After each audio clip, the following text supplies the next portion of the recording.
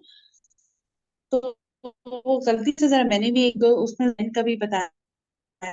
وہ یہ کرنین کے وسیلے سے یہ جو سبابہ کا ورڈ آیا ہے عربی میں قرآن میں، تو اس کا مطلب اسباب نہیں ہے، اس کا مطلب راستے ہیں. اور یہ جو گدلا پانی ہے، اس پہ انہوں نے بلیک ہول سے تعبیر کیا ہے. اس کے بعد جب وہ جو دوسرے مقام پر پہنچا جہاں پہ سورج کی شعاعیں ڈائریکٹلی تھی، تو انہوں نے کہا کہ وہاں پہ اوزون لیئر کی پریزنس نہیں تھی، اس لیے یہ سب کچھ ہوا.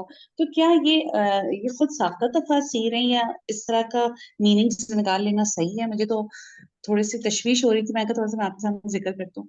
دیکھیں ان کی بنیاد کیا ہے. یہ جن صاحب کی آپ بات کر رہے ہیں نا، ان کا کل علم یہی ہے، اس طرح کی وہ باتیں کرنا کہ جس کے اندر اسلام کا، مسلمانوں کا کوئی فائدہ نہیں ہے.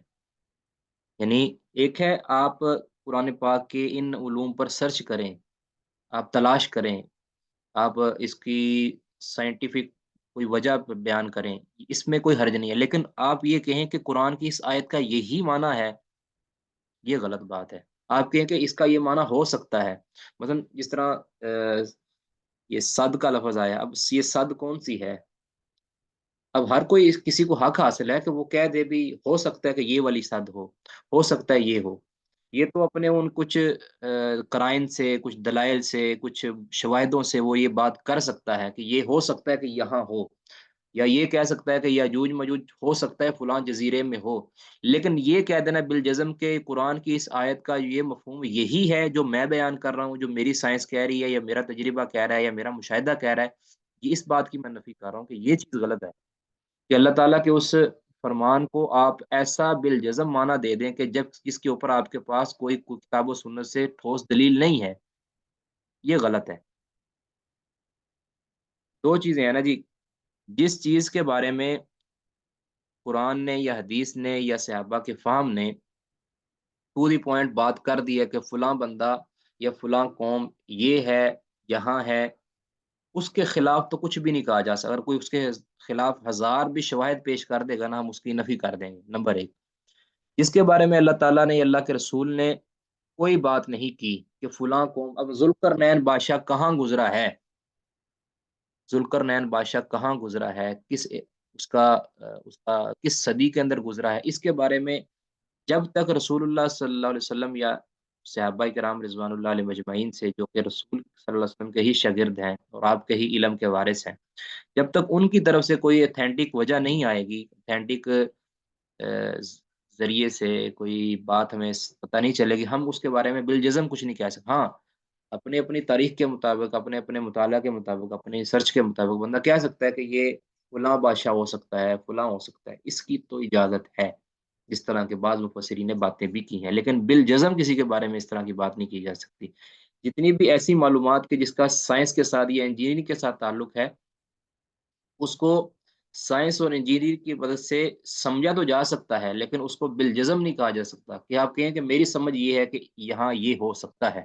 لیکن جس صاحب کی آپ بات کر رہے ہیں، وہ اس انداز میں قرآن پاک کی ان بعض آیات کو یا بعض صورتوں کو پیش کرتے ہیں کہ گویا ان کی اصل تعبیر ہی یہ ہے. جو ان کی جو تعبیر وہ پیش کر رہے ہیں، وہ محض سائنسی مفروضوں کے اوپر مبنی ہوتی ہے، اور مفروضے بدلتے رہتے ہیں. ٹھیک ہے.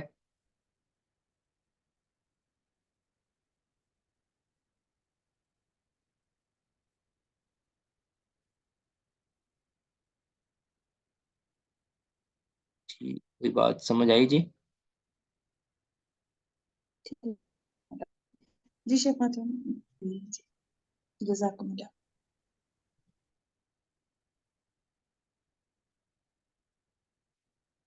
جی کون پڑھیں گے جی آگے؟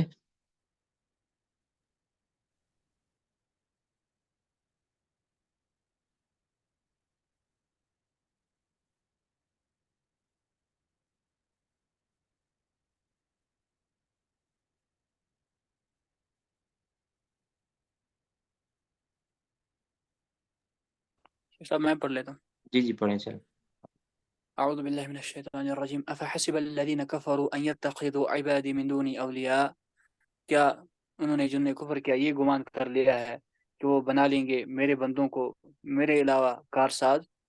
انا اعتدنا جہنم للکافرین نزلا، بے شک ہم نے جہنم کو تیار کر رکھا ہے کافروں کے لیے بطور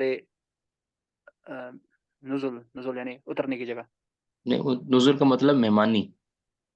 مہمانی. ہاں جی، ضیافت کے طور پر ہم نے ان کے لیے جہنم تیار کر رکھی ہے. اب کسی کے اوپر کسی کی بےزتی کرنے کے لیے نا آپ کے لیے میں نے یہ چیز ضیافت کے طور پر رکھی ہے. جیسے استاد نہیں کہتا کہ آپ کی جو ضیافت ہے وہ ڈنڈوں سے ہوگی، اگر آپ نے یہ نہ کیا تو آپ کی مہمان نوازی یا آپ کی خدمت خاطر وہ ڈنڈوں کے ساتھ یا آپ کی سرزنش کے ساتھ آپ کی تو یہ اللہ تعالیٰ نے اس طرح.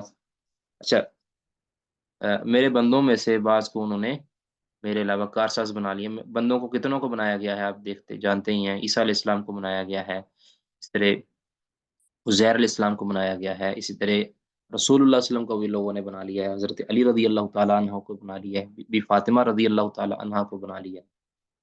ٹھیک ہے، یہ اللہ کے علاوہ کسی کو کارساز بنانا ہے.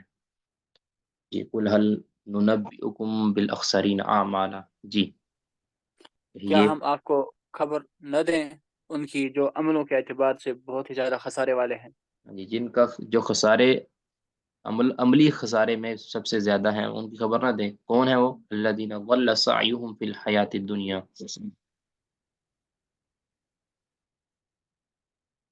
جن کی کی کوششیں دنیا کی زندگی میں جن کی ساری کوششیں دنیا کی زندگی میں گم ہو گئی. گم ہو گئیں، تباہ ہو گئیں. وهم يحسبون انهم تباہ، اور وہ گمان کرتے ہیں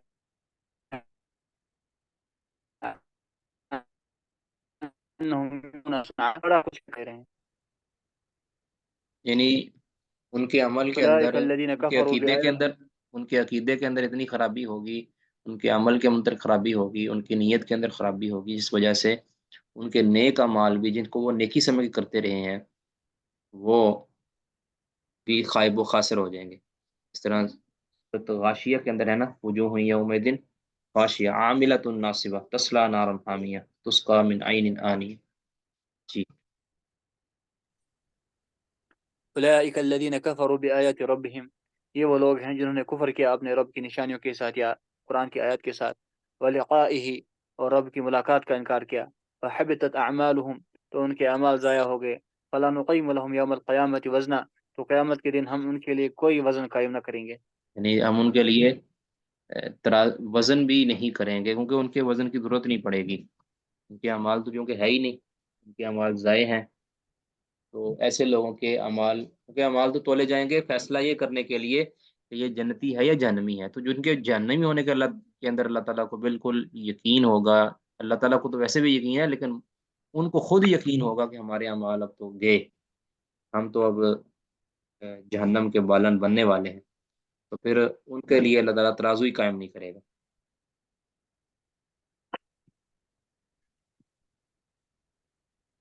جی ذالک جزاؤہم جہنم بما کفروا، یہ ان کی جزا ہے جہنم اس وجہ سے جو کچھ وہ کفر کرتے تھے. واتخذوا آیاتی ورسلی ہزوا، اور جو کچھ وہ میری آیات اور میرے رسولوں کو مذاق بناتے تھے، ہاں جی استہزاء کرتے تھے. جی واضح ہے بالکل. ان الذين امنوا وعملوا الصالحات، بے شک وہ لوگ جنہوں نے ایمان لایا اور عمل صالح کیے. كانت لهم جنات الفردوس نزلا، ان کے لیے جنت فردوس یا فردوس کے باغات ہیں بطور مہمانی. اب یہ نبی صلی اللہ علیہ وسلم فرمائے اذا سالتم اذا سألتم الجنت فاسألوا الفردوس، جب تم پھر جنت کا سوال کرو تو فردوس، جنت الفردوس کا سوال کیا کرو، کیونکہ یہ اس کے اوپر اللہ رحمان کا عرش ہے، اور یہ سب سے اعلیٰ جنت ہے، سب سے اوسط جنت ہے، یعنی سب سے بلند و مرتبے کے اعتبار سے بلند ہے، اور سب سے افضل جنت ہے دوسرے لفظوں میں کہیں۔ جی خالدین فیہا، وہ اس میں ہمیشہ کے لیے رہیں گے، لا یبغون عنہا حولا، وہ اس میں نہیں پائیں گے کوئی چیز پھیرنے والی۔ یعنی اس میں کوئی نا نقل مکان، جیسے نا جس کسی کرائے کے اوپر گھر ملے نا، اس کو ایک عرصے کے بعد وہاں سے نکلنا پڑتا ہے، یعنی اس کا جو ایگریمنٹ ہے وہ ان لمیٹڈ ہوگا ان کا جنت کے اندر، وہاں سے ان کو جانے کے لیے، ٹھیک ہے۔ لا یبغون عنہا، وہ نہیں چاہیں گے اس جنت سے حوالا، جگہ بدلنا، تنگ نہیں آ جاتا بھی اب ہم جی مکان چینج کرتے ہیں، ہم جگہ چینج کرتے ہیں، ہم علاقہ چینج کرتے ہیں، ہم کمرہ چینج کرتے ہیں، تو ان کی یعنی اکتاہٹ نہیں ان کو ہوگی۔ قل لو كان البحر مدادا لكلمات ربی، کہہ دیں کہ اگر سارا پانی یا سمندر ہو جائے سیاہی میرے رب کی کلمات کے لیے، لنفد البحر قبل ان تنفد کلمات ربی، تو سارا پانی خشک ہو جائے، ختم ہو جائے اس سے پہلے کہ میرے رب کی کلمات ختم ہو۔ ولو جئنا بمثله مددا، اگر ہم لے آئیں اس کے مثل اور بھی سیاہی۔ اگرچہ ہم لے آئیں ان کے مثل اور بھی صحیح، تو یہ اللہ تعالیٰ کے جو کلمات ہیں، اس کے جو صفات ہیں، اس کی جو تعریفات ہیں، ان کو لکھنے کے لیے اگر ساری مخلوق بھی لگ جائے اور سارے درخت سارے درخت کلمے بن جائیں، اور سمندر پانی جتنی وہ سیاہی بن جائے، اس کو لکھنا شروع ہو جائے، تو بھی اللہ تعالیٰ کے کلمات کو، اللہ کی تعریفات کو نہیں لکھا جا سکتا، یہ وہ لامحدود ہے، اور لامحدود چیز کو کوئی محدود ہستیاں نہیں یا محدود مخلوق نہیں لکھ سکتی۔ تو کچھ لوگ ایسا کرتے ہیں، اب یہ تو اللہ تعالیٰ نے اپنے بارے میں بیان کیا ہے، کچھ لوگوں کو دیکھا ہے وہ نبی صلی اللہ علیہ وسلم کے بارے میں بھی ایسی بات کرتے ہیں، تو جو کہ مناسب نہیں، کوئی شک نہیں کہ نبی صلی اللہ علیہ وسلم کی سیرت، آپ کی فضیلت بہت زیادہ ہے، لیکن اس کو اللہ رب العزت کے بارے میں جو تعریفی کلمات ہیں اللہ نے اپنے بارے میں استعمال کی ہیں، اس کو نبی صلی اللہ علیہ وسلم کے حق میں بھی بیان کرنا یہ بالکل بھی درست نہیں ہے، یہ نبی صلی اللہ علیہ وسلم کی شان کے اندر غلو ہے۔ جی قل انما انا بشر مثلكم يوحى الي انما الهكم اله واحد، کہہ دو کہ میں تو بس ایک بشر ہوں تمہاری ہی طرح، یعنی بشری معاملات میں، یوحا الیہ میری طرف وحی کی جاتی ہے، انما الہکم الہ واحد کہ تمہارا معبود برحق ایک ہی معبود ہے، فمن کان یرجو لقاء ربہ، بس جو اپنے رب کی ملاقات کی امید رکھتا ہے، فلیعمل عملا صالحا، تو وہ نیک عمل کرے، ولا یشرک بعبادت ربہ احدا، اور اپنے رب کی عبادت میں کسی کو شریک نہ ٹھہرائے۔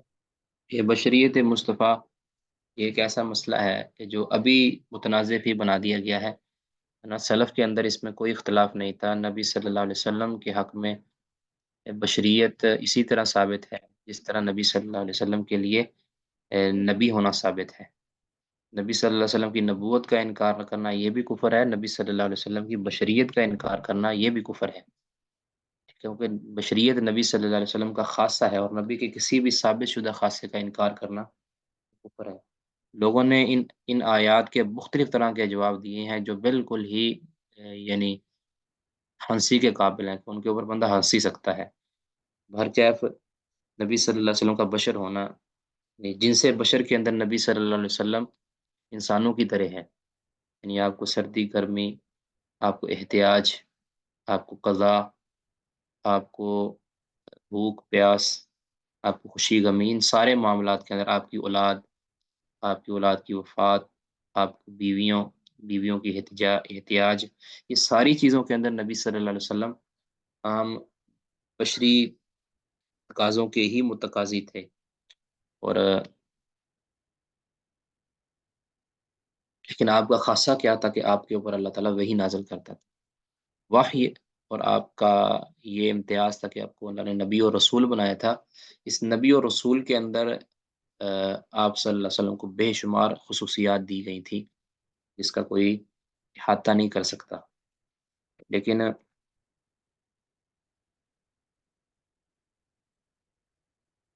بشریت کے معاملے کے اندر جو انسانی عوارض ہوتے ہیں اس کے معاملے کے اندر نبی صلی اللہ علیہ وسلم انسانوں کی طرح عام انسان تھے، اور یہ اللہ تعالیٰ کا حکمت بر فیصلہ تھا کہ ہر نبی کو اللہ تعالیٰ نے بشر ہی بنایا تھا تاکہ وہ دوسروں کے لیے رول ماڈل کے طور پر اپنے آپ کو پیش کر سکیں کہ اگر میں یہ سارا کچھ کر سکتا ہوں تو تم کیوں نہیں کر سکتے، میں اپنے اوپر شریعت کا نفاذ کرتا ہوں تو تم بھی اپنے اوپر شریعت کا نفاذ کرو، یا دوسروں کے لیے فالو کرنا بہت آسان ہوگا، نبی صلی اللہ علیہ وسلم یہ کر رہے ہیں یا نبی یہ کر رہا ہے تو ہمارے لیے بھی یہ حکم ہے۔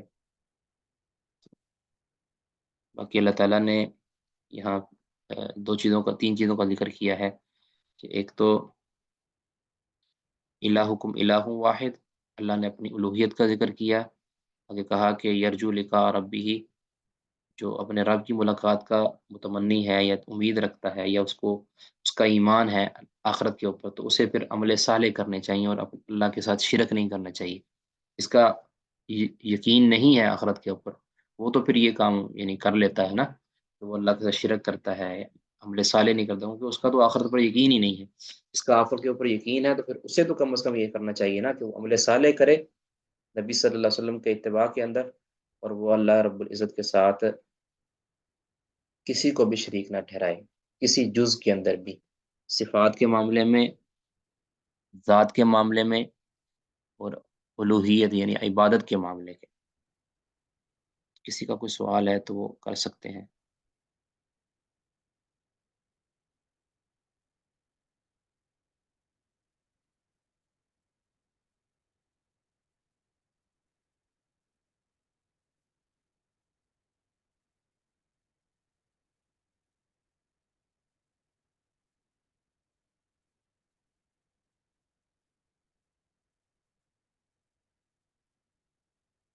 جی اس میں صرف ایک حدیث ہم پڑھتے ہیں، باب جواز الاکل من طعام الغنیمت فی دار الحرب،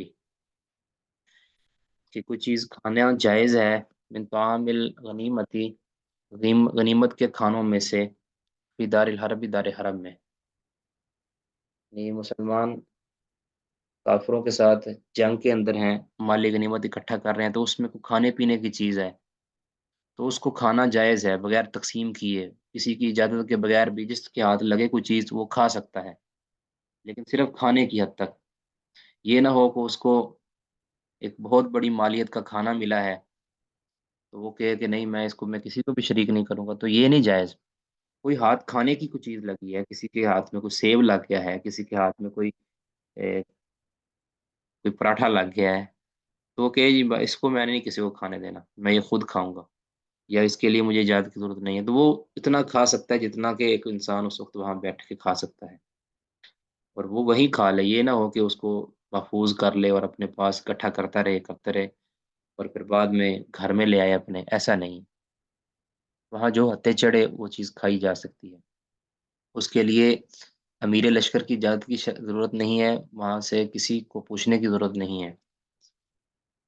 قال حدثنا شيبان بن فروخ قال حدثنا سليمان يعني بن المغيرة قال حدثنا حميد بن هلال عن عبد الله بن المغفل قال أصبت جرابا من شحم، مجھے ایک چمڑے کا کہہ لے تھیلا ملا، من شحم، من اس میں چربی تھی نا، چربی جو کھائی جاتی ہے، کچھ لوگ کھاتے ہیں چربی، چربی کا ایک تھیلا ملا مجھے، اور اس میں کوئی گوشت بھی ہوگا ظاہر ہے، یوم خیبر کے دن، قال فلتزمته، تو میں اس کے ساتھ چمٹ گیا، اس تھیلے کے ساتھ میں چمٹ گیا، فقلت، تو میں نے کہا لا اوتی اليوم احدا من هذا شيئا، آج تو میں یہ کسی کو بھی نہیں دوں گا، اس میں سے میں کچھ بھی کسی کو نہیں، ایک پوٹی کوڑی بھی نہیں دوں گا کسی کو، کیونکہ یہ مجھے ملا ہے تھیلا۔ کالا، کہتے ہیں فیض، یعنی اب دیکھا تھا نا، فلتفت، تو کہتے ہیں میں التفات کیا تو فاذا رسول اللہ صلی اللہ علیہ وسلم متبسما، میں نے دیکھا کہ میرے پاس رسول اللہ صلی اللہ علیہ وسلم مسکرا رہے تھے۔ آپ نے کہا یہ کتنا یہ کھانے کے اوپر کس طرح ٹوٹ پڑا ہے، تو آپ صلی اللہ علیہ وسلم مسکرا رہے تھے، تو آپ کا یہ مسکرانا یہ اس بات کی دلیل ہے کہ کوئی شخص مال غنیمت میں سے کھانے پینے کی چیز لے سکتا ہے، کیونکہ آپ صلی اللہ علیہ وسلم کی یہ حدیث تقریری ہو گئی۔ قال حدثنا محمد بن بشار العبدي قال حدثنا باز بن اسد قال حدثنا شعبة قال حدثني حميد بن هلال قال سمعت عبد الله بن مغفل يقول رمي الينا جراب فيه طعام وشهم، میں ہماری طرف پھینکا گیا ایک تھیلا فيه طعام جس میں کھانا تھا، وشهم اور اس میں وہ تھا چربی تھی، یوم خیبر خیبر کے دن، کہتے فوسبت لآخذہ، میں نے چھلانگ لگائی یا میں کود پڑا، لآخذہ وہ تھیلا پکڑنے کے لیے، وہ تھیلی پکڑنے کے لیے میں کود پڑا۔ قال کہتے ہیں فلتفت تو میں نے التفات کیا، میں نے اچانک دیکھا فاذا رسول اللہ صلی اللہ علیہ وسلم کہ وہاں رسول اللہ صلی اللہ علیہ وسلم موجود تھے، مجھے یعنی دیکھ لیا رسول اللہ صلی اللہ علیہ وسلم نے ایسے کودتے ہوئے، کہتے فاستحییت منہ، تو مجھے نبی صلی اللہ علیہ وسلم سے بڑی شرم آئی کہ آپ نے مجھے دیکھ لیا ہے، کس طرح کا منظر ہوگا۔ وحدثناه محمد بن المثنى قال حدثنا ابو داود قال حدثنا شعبة بهذا الاسناد غير انه قال جراب من شام ولم يذكر الطعام، انہوں نے صرف یہ لفظ بولے ہیں، اس تھیلی کے اندر یا تھیلے کے اندر چربی تھی، انہوں نے کھانے کا ذکر نہیں کیا اس میں۔ جی بس یہ آگے بڑا لمبا ہے، کسی کا کوئی سوال ہے تو کر سکتے ہیں۔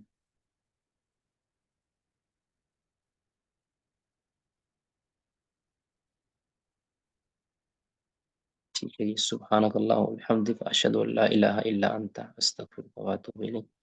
السلام علیکم۔